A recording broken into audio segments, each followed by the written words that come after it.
Lenin's goal was to create a communist utopia. Gulags, famine, religion.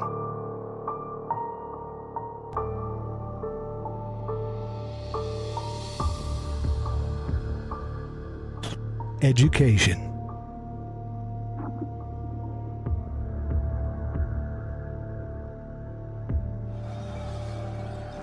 The October Revolution is considered the most violent communist movement of the 20th century worldwide. It was the precursor for the international rise in communism and all the countless catastrophes that followed.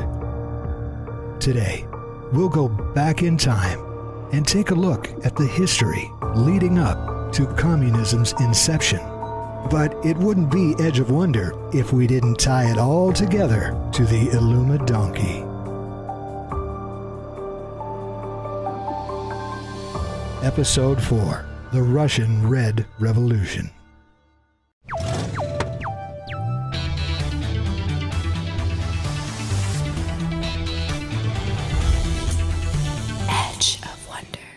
Welcome to Edge of Wonder with our 4th episode on the dark history of communism. Well, and we've got quite the episode for you today. Leading up to now, we've showed you exactly what communism is, where it came from, what secret forces have been behind it, and we've also attempted to clear up a lot of misunderstandings about just what socialism is.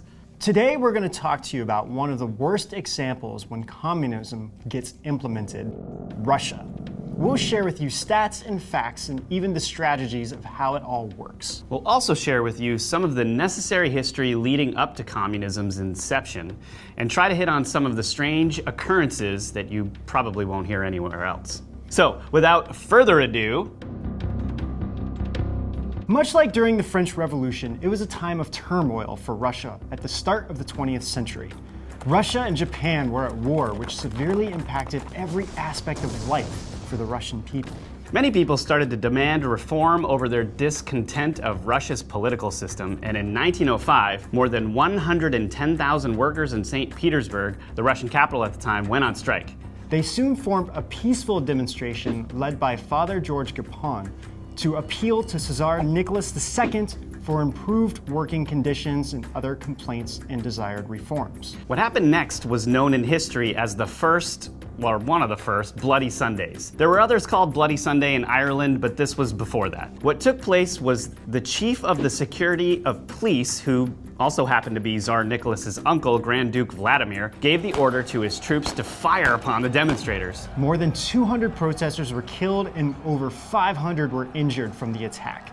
Revolt is also known as the 1905 Revolution. Nicholas wasn't in St. Petersburg when this happened, however, but everyone blamed him and definitely lost faith in his leadership because of this. So for those of you that don't know, there was a shadowy figure influencing the royal family at the time. His name was Rasputin, and many historians suspect that he was secretly destroying the royal family through manipulation, deceit, and corruption, and maybe even black magic. You can imagine this dude kinda like Grima Wormtongue from Lord of the Rings, and how they portrayed him in Anastasia was, the Broadway musical, not really accurate. There are many articles out there that call him the devil in disguise. Yeah, just look at the guy. This photo says more than 1,000 words. He claimed to be a holy man, and in a set of strange circumstances due to hemophilia, stepped in to stop Nicholas's son from bleeding out. Because of this, he became very close with Nicholas and the royal family. There are some stories out there claiming he schemed the circumstances revolved around the boy's sickness in order to become closer to the royal family. Unfortunately, we didn't see much evidence to support this other than speculations based off of his reputation. Now, Rasputin was part of a secret cult called Kleist, which believed that to feel the full grace of God, one would take part in sexual exhaustion that would turn into these massive orgies. They would also flog themselves with a whip to pay back their sins. Right. Man, this is sounding more and more like the Aleister Crowley of Russia. Anyway, why are we bringing him up? Because he pretty much single-handedly paved the way for Lenin to start his Red Revolution to bring communism to Russia. Hefty claim, but keep listening. We don't know for sure if this was his plan all along, But there wasn't a single positive thing he did aside from opposing the war that just broke out at this point in 1914. Germany declared war on Russia following the assassination of the Austro-Hungarian Empire, Franz Ferdinand and his wife, which began the start of World War I. Right, in 1916, Vladimir Pershkovich, who was known for his anti-communist views, made a speech at the Duma, which is the Russian Legislative Assembly, in which he said that the Tsar and his ministers were puppets on a string, with Rasputin being the puppeteer. Pershkovich and some other nobles basically plotted in secret to kill Rasputin. Pershkovich, along with other nobles, invited Rasputin to the palace. They proceeded to attempt to poison him with cakes. Because, I mean, really, who doesn't like cakes? I'd eat them. The men were pretty surprised when Rasputin seemed impervious to the cakes. When they ran out of patience waiting for Rasputin to keel over, one of the men said, screw it, and shot him right in the chest. Yeah, I don't know if they use that exact phrase, but you guys get the idea. Telling a story here.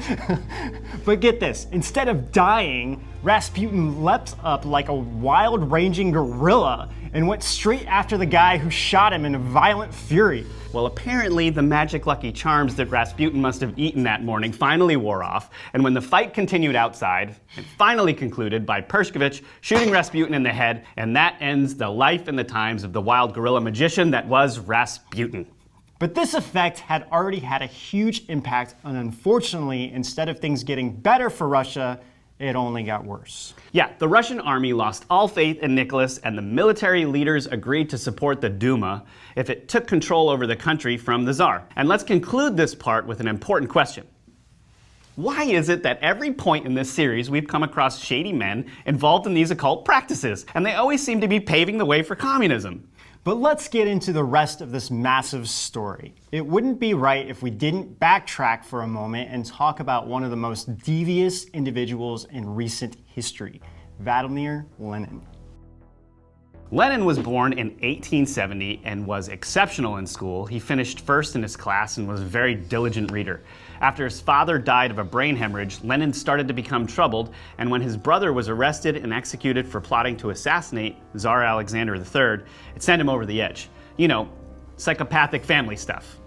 Lenin vowed to get revenge over his brother and soon started to join protests over government orders to ban student societies. He was expelled from his university and exiled. Lenin soon started to become fascinated by radical extremist works. Once he read Karl Marx's Das Kapital, it basically consumed his thoughts so much that by 1892, he declared himself a Marxist. He then joined the Marxist group called the Social Democrats. I've heard that term somewhere before. Oh wait, that's what some people active in politics in the US call themselves. If you didn't see our last episode on socialism, we highly recommend you to do that.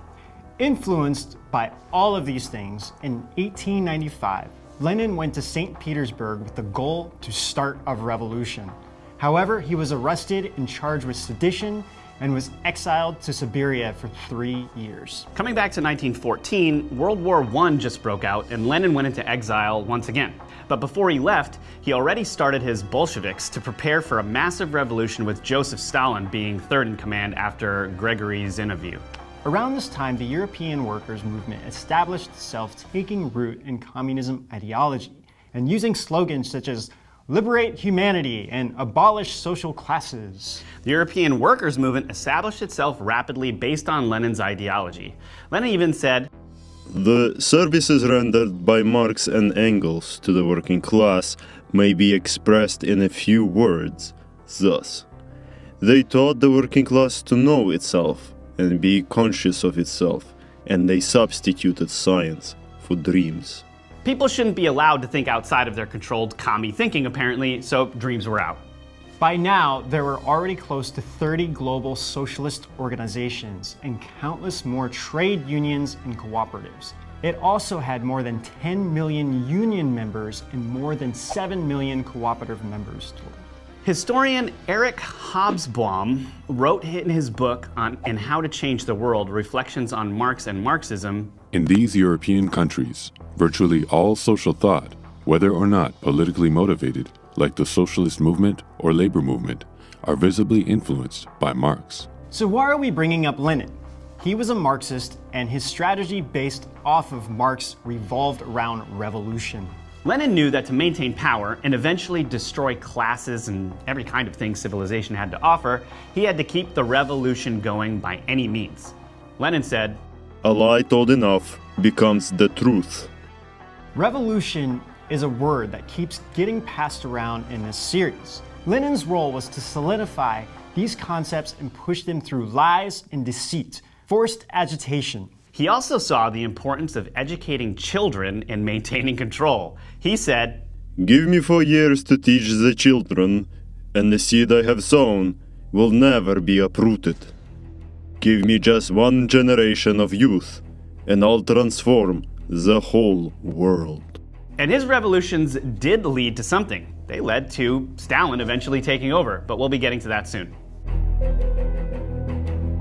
Now, coming back to 1917, things couldn't have gotten any worse for Russia.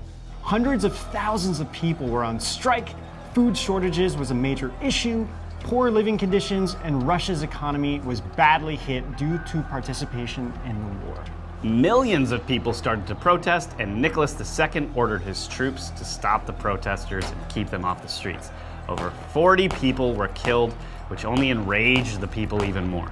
Over 65,000 soldiers were sent to deal with the protesters by force, but they started to feel sorry for them, and instead of killing them, they ended up sympathizing with them and joined in on the protest. A few of the Bolsheviks' leaders were arrested, and Lenin escaped again.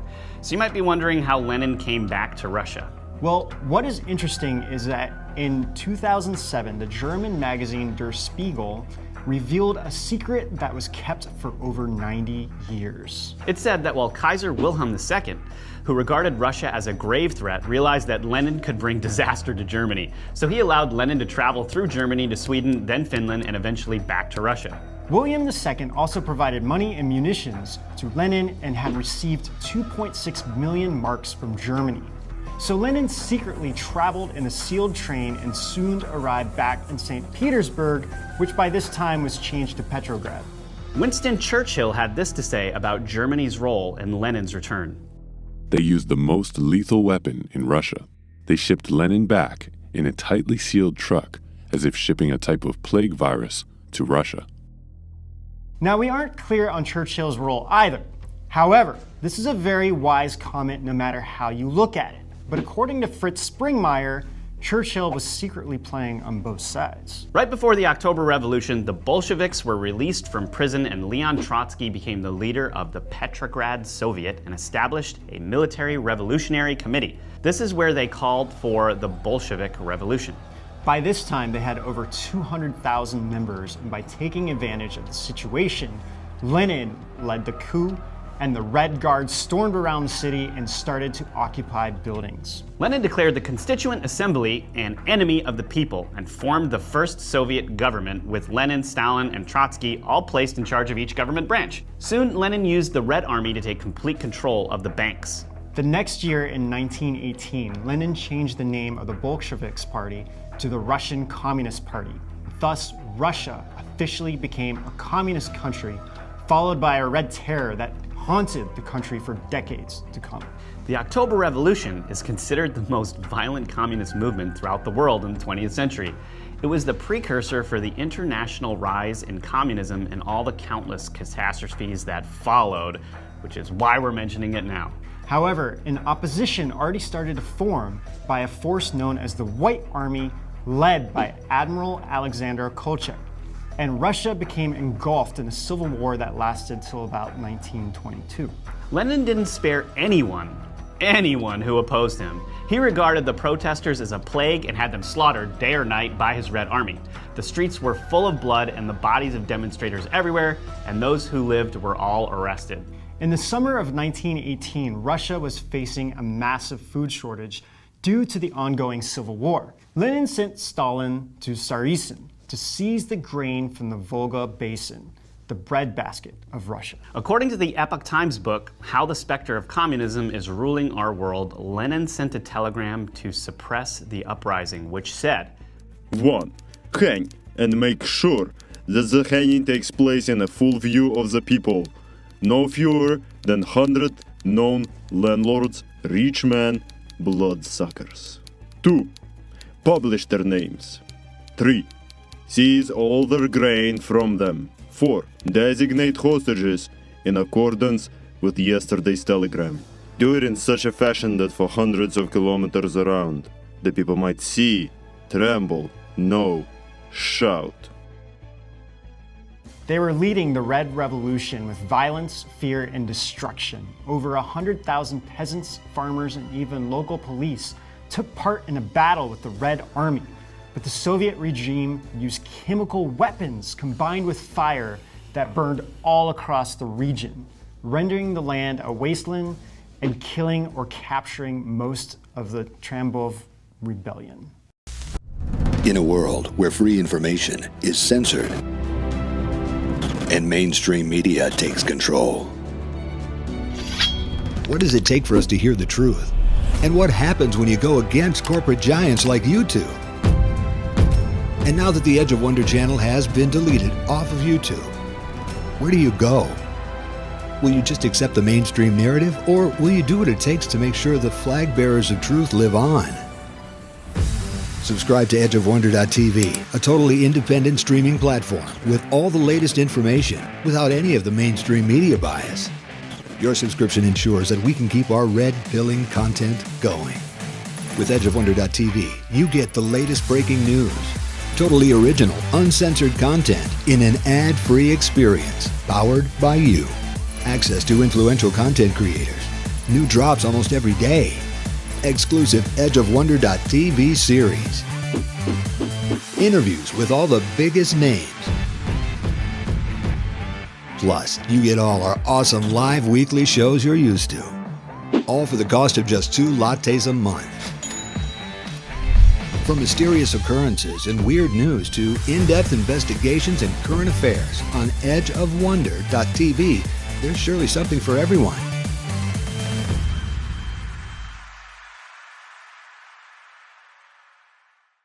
Gulags.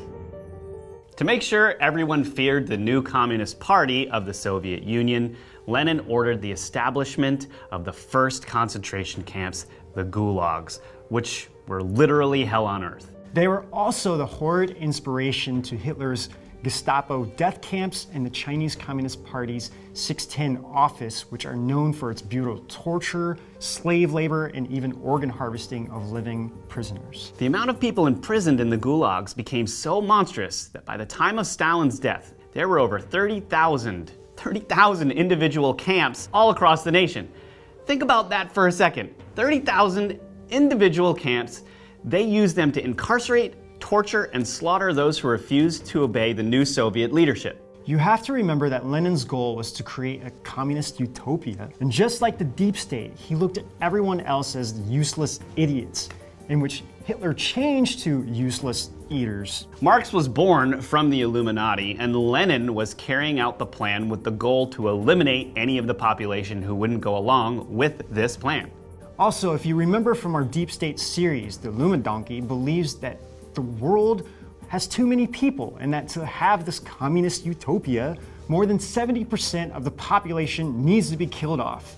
This was part of Hitler's plan with eugenics. And it was also a plan in the French Revolution that they ended up trying to carry out in France. This has been there the entire time. It's all about survival of the fittest, and anyone who couldn't be who the communists wanted them to be were considered a threat and needed to be eliminated. And the more public and violent it is, the easier it is to make the others submit out of fear. But we will talk about this more later in the episode.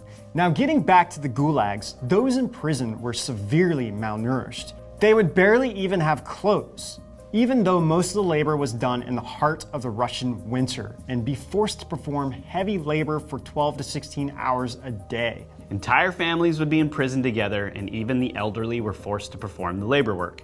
In fact, every walk of life started to become imprisoned if they opposed the Russian Communist Party. There were even high-ranking party elites, military commanders, highly educated people such as scientists, professors, and even doctors, to religious believers, and then just down to the regular working class people in all different professions. In other words, these weren't just peasants and farmers.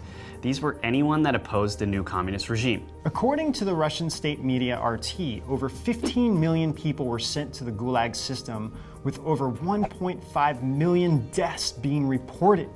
The Gulag was finally disbanded in 1960. That's a whopping 42 years after Lenin created it. The total death count is unknown. One of the easiest ways for the communist regimes to kill off a boatload of people is through famines. In the 1930s, Ukraine suffered from a mass genocide starvation known as the Holodomor, which was directly caused by the new Soviet regime. The Soviet government cut off food supplies to Ukraine and built walls around the border so people couldn't leave to search for food. Most Ukrainians survived on potatoes and stored vegetables, but these were all requisitioned by party authorities. There are stories of Red Army soldiers taking potatoes from children and stepping on them, forcing them to eat them off the ground covered in dirt and mud. Most farmers starved to death, and people were so desperate that they resorted to eating the carcasses of dug-up cats, dogs, or livestock, which also perished. Because people had nothing to eat, they started to go so mad with hunger that cannibalism became a common theme. Some parents were even driven to the point where they even ate their own children. This is what this communist utopia was really doing to people. And Lenin and Stalin both welcomed it. They wanted people to become beasts since their goal was to destroy people's faith in the divine. Some people started to travel long distances looking for food and died along the way. More than 1 million children became orphans and started to beg for food in the larger cities. Stalin looked at this as an embarrassment, so to combat it, he ordered his army to kill on sight any child they found begging for food. It was said that dead bodies were seen all over the streets of the Ukrainian cities. If you can actually believe this, the Ukrainian people hated the communists so much that they even preferred the Nazis over them. This is because the Nazis would go there just to occupy the area and wanted to use their cities as a base, whereas the communists actually just wanted to destroy everything and people. Sadly, this sentiment made it easier for the Nazis to occupy these areas. I mean, how bizarre is this? Local people allowing Nazis in? The ironic part is that there was so much wheat harvested by the Ukrainians that Stalin stole that it was enough to feed all of the people there for 2 years. Instead, it was sold on the foreign markets to build up the Soviet army. Most of the granaries had so much reserve grains that they had to put barbed wire around it and shoot anyone who got close. Only the farm animals were allowed to be fed because according to the History Place website, they were considered necessary for production. Now, the History Place site also said an estimated 25,000 people a day were dying. So when word of the famine started to get around the world, Stalin invited the media, celebrities, and officials from all over the world to see that it wasn't true. Once everyone was there, the Soviets made sure the areas they visited were completely cleaned up so everything seemed very normal on the surface. Even reporter Walter Duranty of the New York Times wrote in his article, "All talk of famine is now ridiculous." Inside Russia was a different story. Anyone even mentioning the word famine or starvation would be killed or arrested for spreading anti-Soviet propaganda, or in other words, what would now be considered fake news. According to the History Place website, the death toll of the Holodomor alone was close to 7 million, which was over 25% of the Ukrainian population. Religion was a big barrier for Lenin and Stalin. If they could destroy people's faith in religion, then it would be easy to control them. Also, as we said in our first episode, Marx wasn't actually an atheist. He was a proud Satanist. One of the scariest things he did was hide the fact that communism literally was born out of Satanism because he believed in God so much that he wanted to get his revenge on him. He also knew the masses would never accept Satanism, and under the guise of atheism, they could accomplish a lot more. Lenin incorporated this into his own philosophy, which is why he was even worshipped as a god. In The Spectre of Communism, it states, People don't need to worship the devil, but as long as people no longer believe in gods, the devil can corrupt and occupy the soul and eventually drag people toward hell. That is why communist parties sing, "There has never been any savior of the world, nor deities, nor emperors on which to depend. To create humankind's happiness, we must entirely depend on ourselves." Lenin then used violence, combined with other evil tactics, to force religious believers to abandon their faiths and depart from God. Lenin executed thousands of Orthodox clergy who refused to give up their faith over the atheistic communistic views. Stalin demanded that the whole country be atheist and declared that when his plan was complete, the last priest would be destroyed. He also stated that the Soviet Union would become a fertile land for communist atheism. One would not find a trace of religion any longer. Over 42,000 priests were tortured to death, and only 100 Orthodox churches were still open to the public in the entire Soviet Union, which were only allowed to stay open because they were controlled by the communists. Over 90% of the churches had been closed or burned down by the communists. One of Lenin's fellow comrades, Nikolai Bukharin, who joined the Bolsheviks' revolution and soon became a Soviet Union politician, said in his published work titled Program of the World Revolution, It will become clear that the real significance of religion is that it is a poison which is still being installed into the people. It will also become clear why the party of the communists is a strong antagonist of religion. The idea of separating church and state was rooted in communist ideology because the idea was to destroy religion and God. Bukharin called God A vicious old man. and said, Religion must be fought, if not by violence, at all events by argument. The church must be separated from the state. one reason was so that children in schools would stop believing in the divine, and another was to bring about their ultimate goal, to slowly dissolve the belief in God and to bring about their one world religion, Satanism. Even today, many organizations and religious groups have been heavily infiltrated by the deep state communist operatives. The World Council of Churches, or the WCC, which was established in 1948, is one of them. The goal is to destroy religion from within, and it is working. The WCC was the first international religious organization to accept communist countries as members during the Cold War, and also financial support from these countries. Right. Kind of reminds me how the Pope accepted Jesus being crucified on a hammer and sickle in Cuba. I mean, what? Give us a break. What is that even saying? That's just terrible. That's just wrong on so many levels. But we better stop here before we start ranting on that, because that could be a whole subject. Oh, we'll go there eventually. And how the church is connected to the rampant pedophilia and all kinds of stuff, but we'll save that for another episode. But now, let's get into some bloodlines. Now, how many of you might be wondering whether what happened in Russia has any ties with the deep state or the Illuminati? It was also Stalin who said, America is like a healthy body, and its resistance is threefold. Its patriotism, its morality, and its spiritual life. If we can undermine these three areas, America will collapse from within. And this is exactly what the deep state's goal is and what this series is about. How the specter of communism has infiltrated every aspect of our American society. Only in the case of the US, it hasn't been through with violence, but through subversive ways. but does this go even deeper? You might be wondering who or what is really behind Lenin and Stalin. Fritz Springmeier said in his book Bloodlines of the Illuminati that the Rothschilds ordered Lenin and Trotsky to place MI6, which, by the way, is the British Secret Intelligence Service, operatives in key positions during the Russian Revolution. He goes on to say that these operatives were being controlled by the satanic elite back in London, England.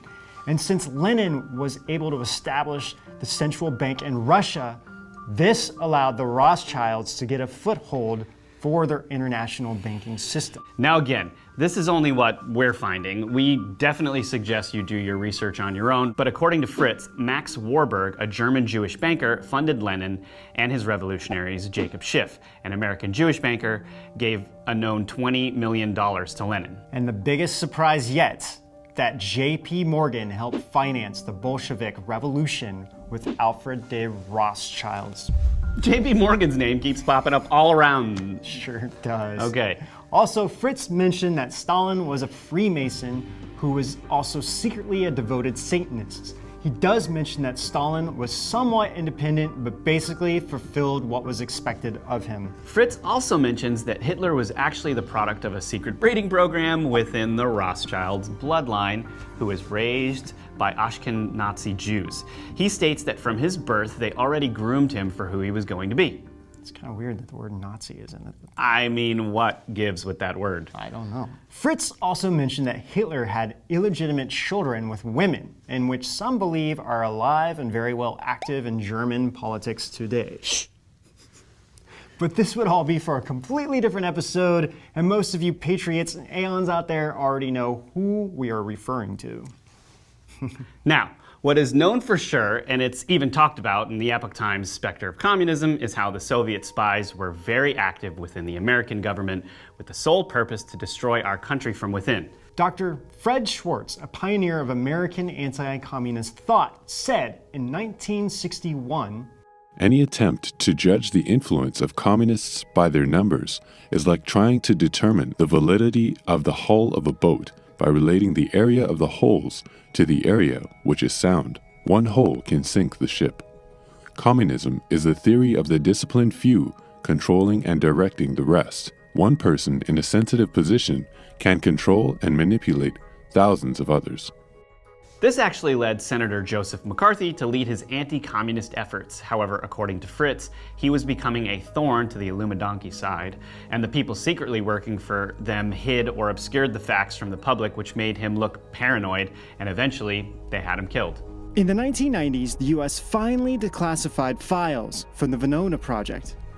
These showed that over 300 Soviet spies infiltrated the US and even became high-ranking officials in the Roosevelt administration, who had access to top-secret information and were able to influence important decision-making. However, according to the Spectre of Communism, this is just the tip of an iceberg. Many of the officials today have been and are still working to bring complete communism to the US. And as we all know, the entire deep state's goal is to unite all nations under one government. And as Ben said earlier, their one religion, Satanism. And they chose communism as their twisted agenda to do this with it. However, an uprising happened that they never expected. The American people didn't accept their communistic and secret satanic ways. And now we have a president who is actually fighting against this cabal, who has been secretly controlling everything from behind the scenes for more than over 150 years. They never thought the K to the Hillary would lose. See what I did there? And we the people are now winning this battle. So you guys might be wondering about China, such as how it went from a country full of rich culture and tradition to following the Marxist, communist, and satanic ideology. Well, in our next episode on the history of communism, we'll get into how Mao became a devout follower of Marx and Lenin, and how the Chinese Cultural Revolution became the worst and most violent revolution to date. So we hope you are enjoying our series on communism and you find it enlightening. We know it can get very dark, but there is a light at the end of this tunnel. We believe by everyone sharing these stories of the millions upon millions of people who were killed, it will stop events like this from happening, occurring in the future.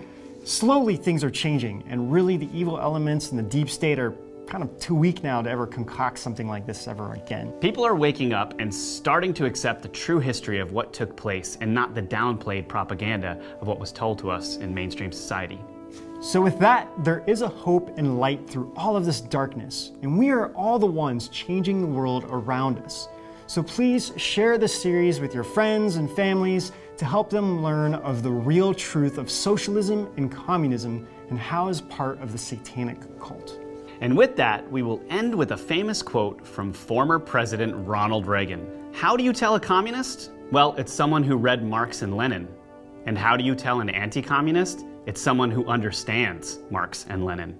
Well, we hope you liked this episode on the Russian Revolution. Please hit like and subscribe. And as always, you guys, we'll see you out On the edge.